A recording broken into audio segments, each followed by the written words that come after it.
Les mêmes personnes qui ont perdu leur argent dans SYT, P-Trompé ou le faux site de Coca-Cola et plein d'autres sont les mêmes personnes qui risquent de rester pauvres toute leur vie. Pas parce qu'elles ont été arnaquées, mais parce qu'après l'arnaque, elles refusent de comprendre d'autres projets d'investissement qu'on leur présente à nouveau. Elles ont mis leur argent dans un projet qu'elles ne comprenaient pas. Et même quand on leur parle d'un vrai sujet, comme la bourse, l'investissement ou même la crypto, Elles répondent directement, on connaît déjà ça, c'est de l'arnaque. Mais non, ce n'est pas parce que tu as été arnaqué dans un faux projet que les autres projets sont des arnaques.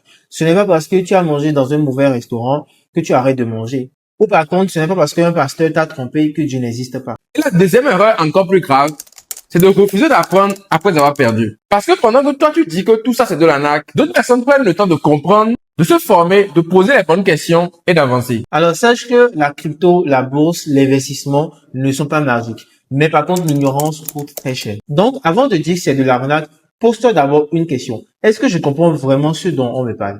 Chez Facile, on ne te promet pas de devenir riche. On t'aide à comprendre la crypto simplement et à éviter les erreurs de débutants.